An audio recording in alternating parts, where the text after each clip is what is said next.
nagulat naman ako nung nagalit na nga kasi nga siguro hindi nagkakasundo, yung mga sagot hindi tumutugma, hindi ko nakasalanan yun. Malay ko ba kung anong isasagot nila? Ngayon, paano nagalit, hindi ako pumunta. Tapos, mabuti na lang pala hindi ako pumunta at hindi na ako binanggit. Kaya ako nalaman. Kasi sinabi ko naman na talagang sa patuloy nilang pagbabanggit ng executive privilege, sub judice, ng national security, talagang parang mistulang nagtatago ang ating gobyerno ng mahahalagang katotohanan. At hindi ko talaga matanggap, kaya't kinakailangan malaman natin at hayaan na lamang ako na malaya na magsiyasat para malaman ng taong bayan ano nga talaga ang mga pangyayari, kung may nalabag na batas at kung ano ang pagbabago or bagong legislasyon na kinakailangan. At tulad ng sinabi ko naman, mula pa nung umpisa ng halalan, mananatili akong independent. Dahil higit sa anumang politikal na pakinabang, dapat manaig ang soberanya ng bansa at ang tunay na katarungan para sa bawat Pilipino. So, wala kayong pag-uusap pa rin ni Pangulong Bongbong Marcos din? Oo, wala. Matagal na yun. Oo. So, sa tingin niyo, minasama ng Pangulo yung pagtanda niyo pa ng hearing sa police ng mga paglalaro? Parang ganun ang lumalabas na hindi ko naman maintindihan. Pagkat para sa akin, masyadong naging emosyonal, galit, at taranta ang taong bayan. At nakita naman natin, naglabasan sa kalsada, nag-iiyakan, nagpo-protesta. Kaya imbis na lumala pa itong sitwasyon na to, minarapat ko na alamin kung ano talaga ang nangyayari para kumalma tayong lahat at maanalisa kung ano talaga ang nangyari. Kaya lang, eto nga, hindi ko naman intensyon na anti-administration yung hearing. As a matter of fact, kung maaalala ninyo, halos lahat ng testigo galing gobyerno. Hindi ko naman alam yung mga sagot nila. Kaya nga ako nagtatanong kasi hindi ko alam yung sagot. Malay ko ba kung anong sasagutin nila? Nung hindi sila magkasundo at hindi tumutugma yung mga sagot nila, hindi maganda yung itsura ng pamahalaan, nagalit yata sa akin na nabunyag yon sa aking hearing. Po. Hindi, matagal na kami hindi masyado nag-uusap, maraming humaharang, matagal na, oo. Nakikita ko lang pag public events, oo. At saka mabilis lang yon, maraming tao, ganun.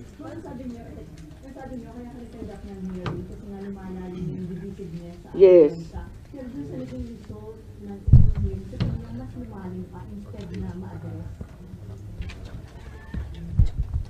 Lumalim ang emosyon in the sense na nakita nila na maraming pagkakamali, at least yung tatlo na binanggit ko, na paulit-ulit na rin lumalabas sa social media. Kung tutugusin, very contrapuntal na siya, very anticlimactic na siya. Kasi paulit-ulit na yung lumalabas pati sa mainstream. Lumalalim ang ating kaalaman at mas lalo tayong nagagalit kasi labis-labis na ang dagok sa ating soberanya. At nababalitaan natin, labas-masok ang Amerika. Kahit hindi EDCA sites, ang katutak pa daw na Typhoon missiles ang pinapasok. Labas-masok din ang China sa ating karagatan at sa West Philippine Sea. Ngayon, dinadampot na lamang ang mamayang Pilipino at dinadala sa The Hague. May natitira pa ba sa bansang Pilipinas? Nakakaawa naman tayo kung ganyan. So, kung lumala, sa palagay ko, lumalim ang pag-uunawa ng taong bayan. I think yun ang kontribusyon. Kasi, maski pro Duterte, pro Marcos, hindi na naging partisan, parang lahat medyo nagkaliwanag ng kaunti, kahit papano. Sino yung sinasabi yung parang nagalit yata sa inyo nung hearing? Is it President Bongbong? Yes. And you confirm this by, or you just feel it because you're his sister? Hindi kasi, nung umpisa, sabi nila, hindi na daw makikilahok yung gobyerno. Pagkatapos noon, ang dami-dami ng testigo. Sabi ko, okay na. Ang dami-dami, nagpapadagdag pa nga sila ng pangalan, nagpadagdag pa nga sila ng upuan, kinapos pa nga tayo ng pagkain. Handain nila, 3 kwarto tayo, di ba? Tapos, akala ko, prepared na prepared. Sabi ko, ayos to.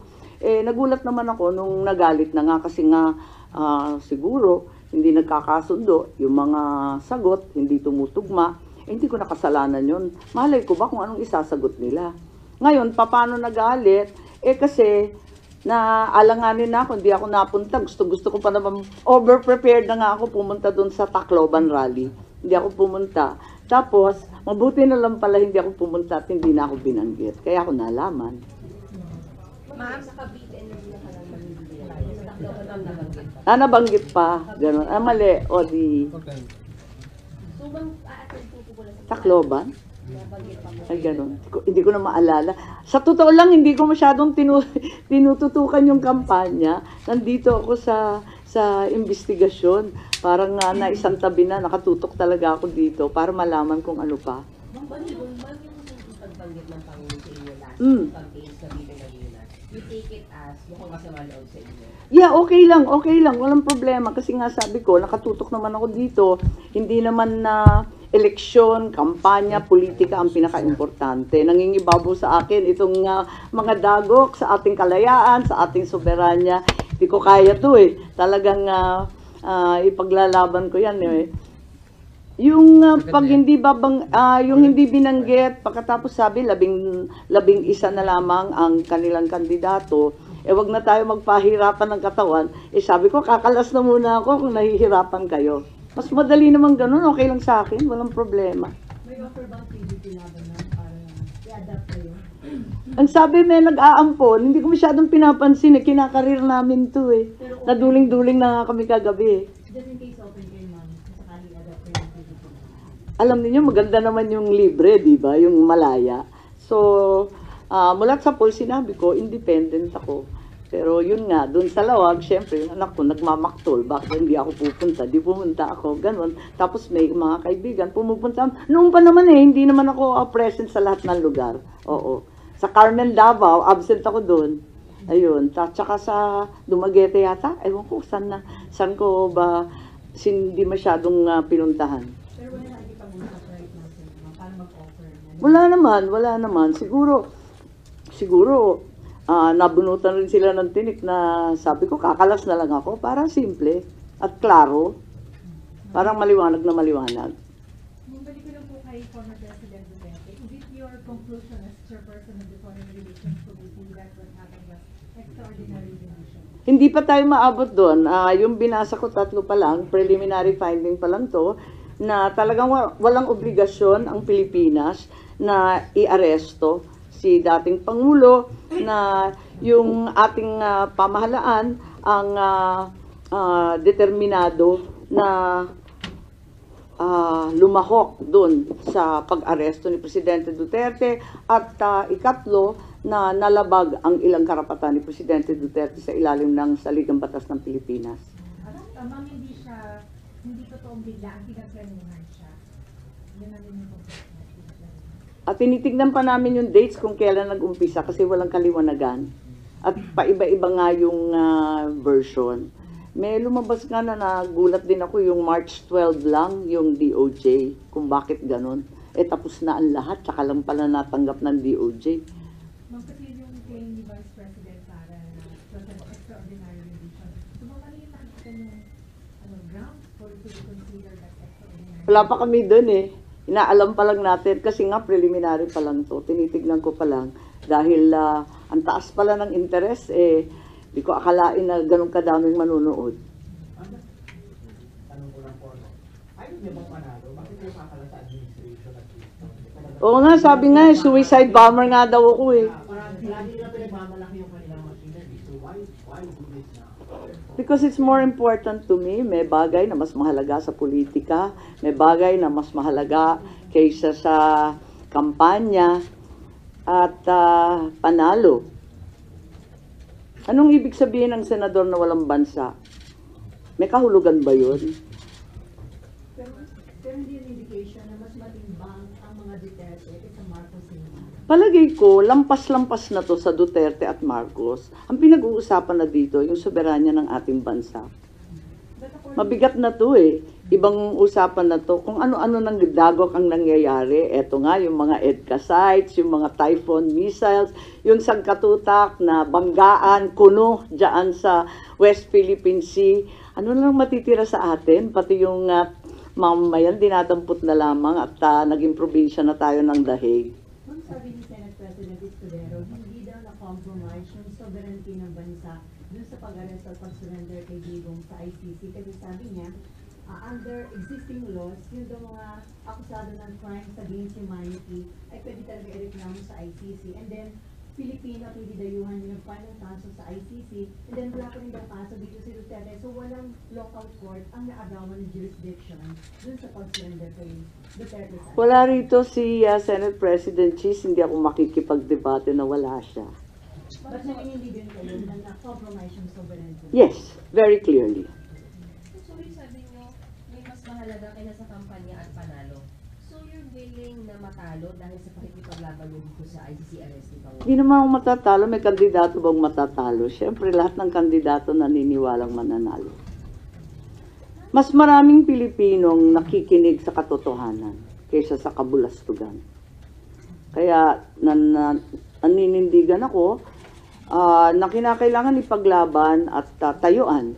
Ang mali ay mali, ang tama ay tama, ang batas ay dapat mangibabaw sa lahat. But you admit, ma'am, or do you feel na naapektuhan yung kandidatura nyo dahil sa Baliktad yata. Ramdam ko baliktad. Ano pong ramdam mo? Kasi maraming tao na hindi naman masasabing pro Duterte, hindi naman sasabihin na anti-Marcos, na nagalit sa pangyayari. And you feel that will help your candidacy, ma'am? Hindi ako nag-imbestiga para mangampanya, para sumikat. Labis-labis na nga yung sikat namin. Yung apelyido ko nakakasindak eh. So, you will not make it part of your campaign messaging or magiging campaign issue niyo po itong arrest? Hindi naman ako nag-imbestiga para magpasikat or ma-endorso or maging bahagi ng ibang partido. Nag-imbestiga ako para malaman kung ano talaga ang nangyari at kung talagang nasunod ang batas ng Pilipinas, kung talagang kaya natin tayuan ang ating soberanya at kalayaan. So, may nakikita po kayo so far kung sino yung dapat na nagot and anong violation? Yun nga, ang tinatanong ng lahat, sino daw kakasuhan. At yun pa ang inaalam natin. Kaya nga, maraming nagsasabi, bitin, dapat magka-second hearing. Sabi ko, basta makaproduce tayo ng testigo. Kasi kung hindi naman malaman at makatotohanan, ano naman uusapan natin? Maraming lihim. Ang maliwanag, malabo. Yun talaga, napakaliwanag sa lahat na ito. Maraming kinukuble, maraming pinagtatakpan, maraming hindi totoo. At marami tayong dapat siyasatin. But sa ganung level, ma'am, ng usapin, paano po yun? Cabinet Secretary level po ba yung dapat managot? Ano po yun? Hindi ko alam. Tulad ninyo, alam ko lang ang report ko at sa ngayon, hindi po maliwanag talaga. Ang daming loose ends, ang daming butas, ang daming malabo. Ano po kung lalaman ng second hearing po? If you get witnesses, then what will... Well, unang-una, magkaliwanagan dun sa sinasabi na international law, hindi naman pangkaraniwang practice yan, hindi naman araw-araw na yan ang pinapractice ng abogado, kinakailangan siguro yung ex-justice, yung mga framers ng konstitusyon, ang dating mga mambabatas, hindi ko alam, or else yung mga expert din sa international law, pagkatapos nun yung iba pa. Maraming nagsusulat di ba? Pero pag nabasa mo yung pahayagan, parang hindi naman sila neutral, parang lahat may panig. Iniiwasan natin yon hanggat kaya. Pagkatapos noon, yun nga, so yung katulad ng sinabi ko kanina, yung mga OFW, gusto malaman kung talagang maipagtatanggol ba natin sila. Eto na nga dito sa Pilipinas, paano pa daw sila nagkakayod at naghahanap buhay sa ibang bansa. Kayang-kaya silang kunin. At saka yung mga nakakulong, makakauwi pa daw sila. Paano ba? Tapos, yun nga, sino mananagot? Maraming tanong pa rin talaga. Ma'am, nang na-elect si Bongbong as president, sabi nyo, ito yung chance to redeem yung pangalan ng mga Marcos. considering dito sa issue sa pagka-aresto kay dating Pangulo? Naririnig ka ba? O sa tingin mo nalagay sa Well, nanghihinayang ako, hindi lamang para sa pamilya namin, kundi para sa ating kasaysayan, no? Kasi nagumpisa sa amin nung EDSA, pagkatapos noon, di ba, nakulong din si Presidente ERAP, si Presidente GMA, nahinto lang kay Presidente Duterte. Eto na naman, naaresto na naman. Umpisa na naman ba natin itong siklo ng paghihiganti, ng balikan, kapag wala ka na sa kapangyarihan, babanatan. Parang ako'y naaawa sa Pilipinas. Kung ganito na lang tayo, paano pa tayo uunlad? But you're still hoping na matapos ni Bongbong Marcos yung kanyang term ng maaari? Siyempre, oo. Pero ang dami ng problema talaga. Pero yung banatan na sinasabi, di ba nagsimula yung banat galing sa dating presidente kasi started yung nasa timeline din yun na sinimulan yung banatan si Pangulong Bongbong Marcos. Tignan natin ang maigi kasi naaalala ko, andito ba yung kodigo?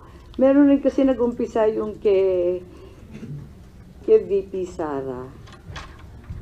Kasi nag-umpisa yung kay VP Sara noong July 2023. Hindi ako abogado ni VP ha, pero tinitignan ko lang yung date, nandyan sa timeline. Can we please go to 5 July 2023? Ayun.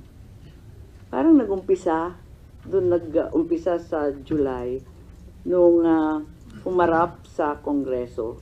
At yung confidential fund na dinidikdik, uminit ng September, October, ayun. At parang tulad ng sino mang ama, nagalit na siguro si Presidente Duterte. At nung 28 January 2024, ayun na. Nagwawala na siya sa Davao. Matignan ninyo yung mga date na, kaya nga ako naglagay ng timeline, sabi nga nila, dapat yung timeline, yung mga legal lang. Pero hindi natin maiiwasan na may kinalaman to sa mga pangyayari dito sa Pilipinas. Yung ating timeline ang magsasabi kung sino talaga ang nauna. Tulungan na lang ninyo ako na dagdagan pa to, i-fill in the blanks at buuhin. Yes. Do you fear na yung nangyari kay dating Pangulong Duterte, posibleng mangyari din sa pamilya nyo na ma-ICC din kayo once you're not in power anymore? Kasi nangyari sa dating presidente. Yun na nga ang sinasabi ko na nakakahiya itong nangyari. Apakalungkot natin bilang Pilipino para tayong failed state. Hindi naman siguro, andyan pa rin ang ating mga husgado, magagaling ang ating huwes at abogado. Bakit naman tayo nauwi sa ganito? At tulad ng sinabi mo, kung nangyari minsan, pwedeng maulit. You fear, you worry na baka mangyari din sa inyo, ma'am? Pag hindi na Pangulo yung kapatid niyo. I think it's speculative. Fear is hard to express at this point. Ma'am, si JP may warning dun sa mga OFWs na dun daw makikinig dun sa panawagang zero remittance kasi pwede daw yung Congress i-cancel or suspend yung mga tax exemption o tax incentives na binibigay sa kanila. Nakita ko nga maintang ulo nila kay Johnny.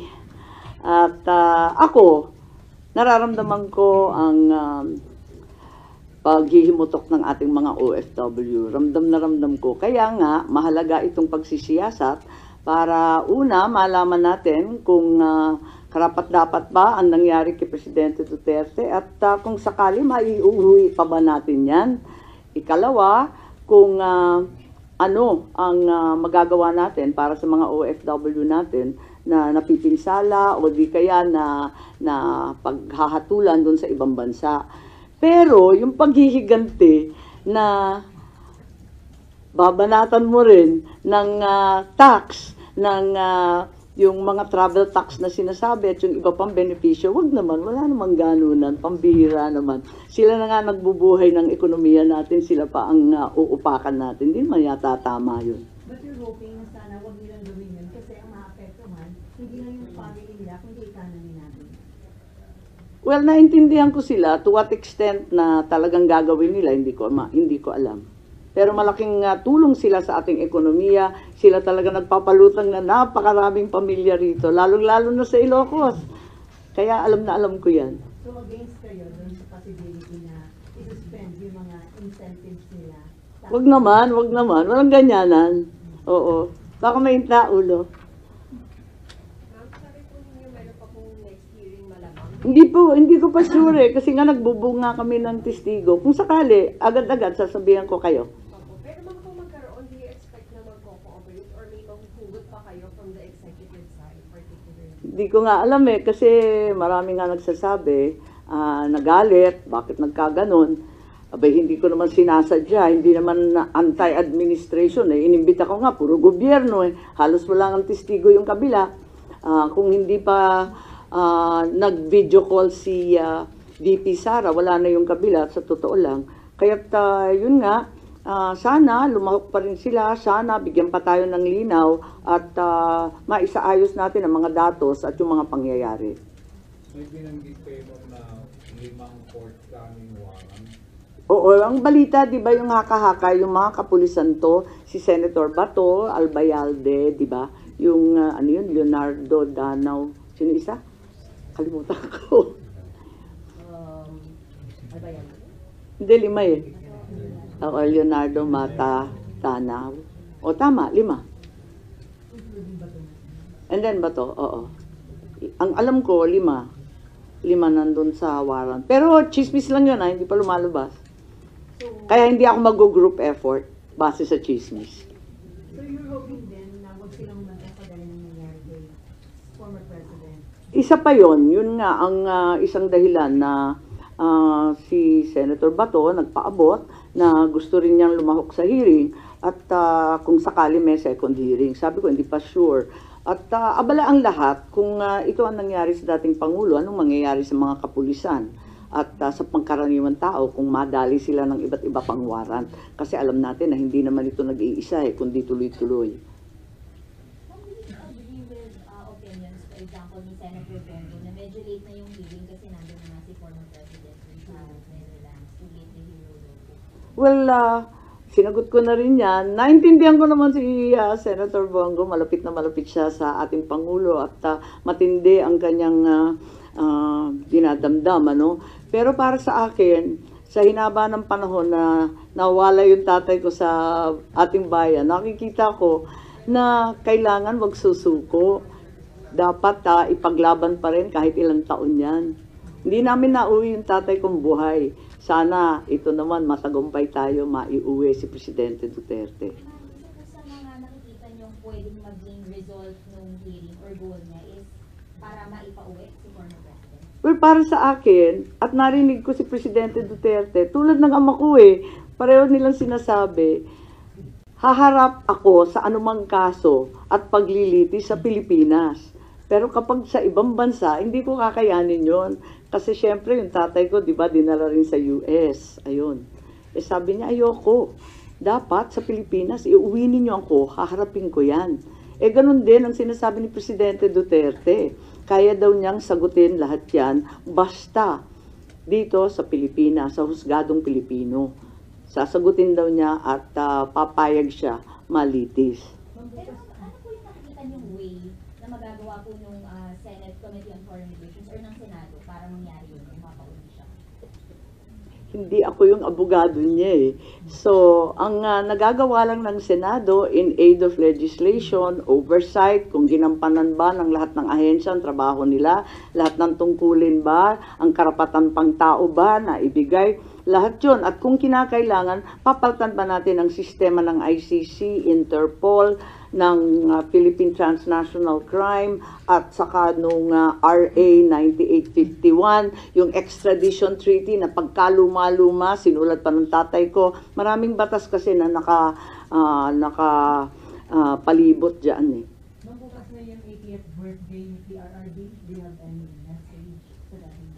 Well, syempre, happy birthday. Matindi rin yung umabot sa 80 years old at sana makauwi na siya.